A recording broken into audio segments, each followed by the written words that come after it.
Hello, everyone. Thank you so much for having me here. Thank you so much for inviting me in the EMTSI conference 2023. Today, I would like to present about quantification of slope unit-wise semi-quantitative vulnerability in terms of building aggregation for probable landslide runout. I'm Ananta Pradhan, working as a senior divisional engineering geologist at Water Resources Research and Development Center, Government of Nepal. Uh, This is the content of my presentation.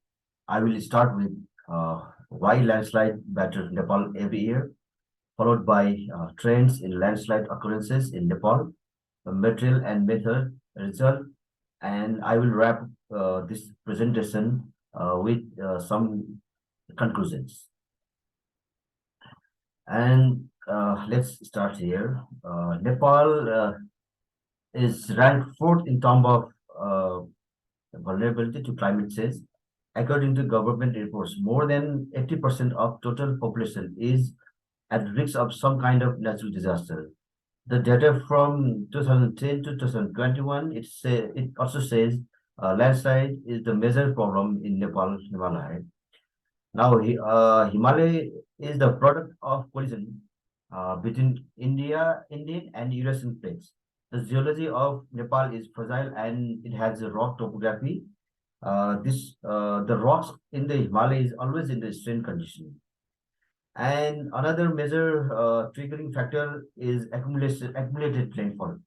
Most of the precipitation usually concentrated in summer season, that is start from June to September in Nepal. About 80% of total annual precipitation is concentrated in June to September. The data of fatal landslide suggested that the total 1488 fatal landslides occurred in Nepal in the duration of 1970 to 2019, and which caused 3,212 recorded fatalities. And this is the map of the fatal landslide. And now you can see this is the map which shows the distribution of fatal landslide in municipalities in Nepal. And the lower map shows the distribution and density of fatal landslide. And this is also taken as a landslide hotspot. The rural road building program, which coincides in increases in landslide in Nepal. The methodology for this study is time consuming and complicated. So I have divided the methods in three phases. First phase is to find factor of safety using pseudostatic model with coupling hydrological model. Second phase is to find the landslide susceptible zones using deep neural network, and the data spatial data which cannot be incorporated in the pseudostatic model are used for the probabilistic model. And the third phase is to make a criteria that is used to find the zones with factor of safety less than 1 and probability above 90. Those area in the mean upslope and mean downslope zone, which is assumed to be most likely landslide source for the spreading. And to calculate the factor of safety, we use pseudostatic model.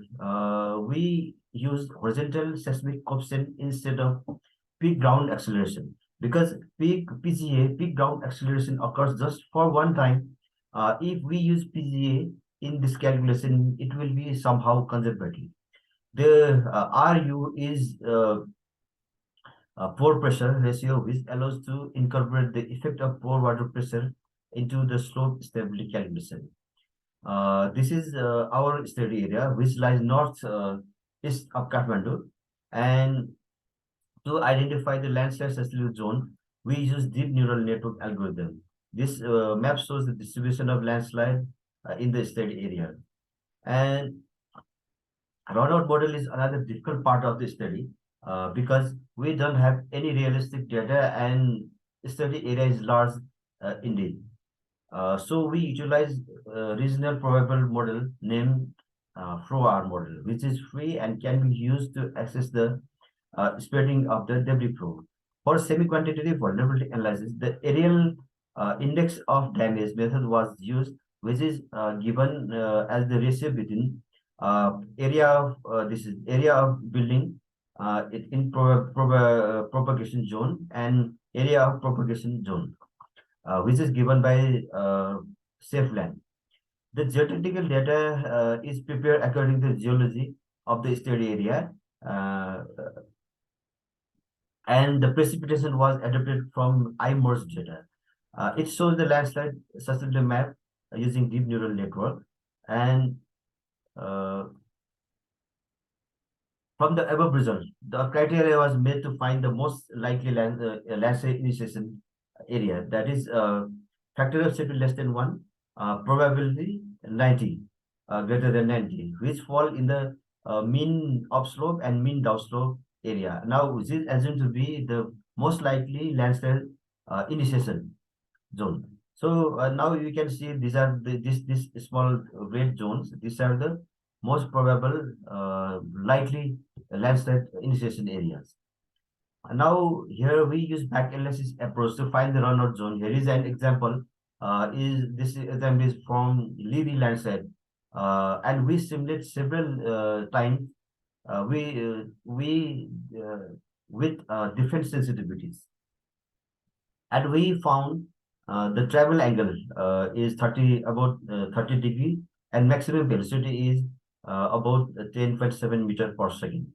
And this is the result of final simulation using flow R. This right figure shows the existing building in the study area. It has about 97,000 building, and 2200 buildings have been exposed in the runout zone.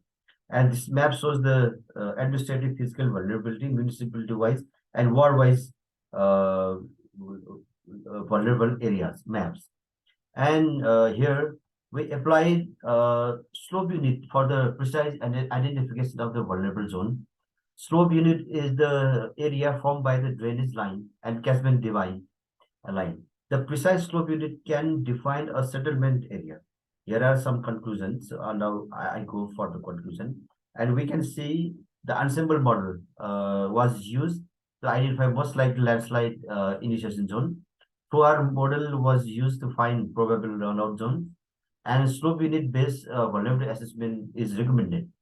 Here are some recommendations in this study. The buildings without runout zone are considered as completely damaged. Within the runout zone, it is considered as a completely damaged. And pixel size is here 30 by 30 meter. We use SRTM DEM. This study is entirely based on DEX study modeling, and this is just the modeling. So the recommendation is that catchment scale geomorphological map or geohazard map should be prepared. And thank you so much.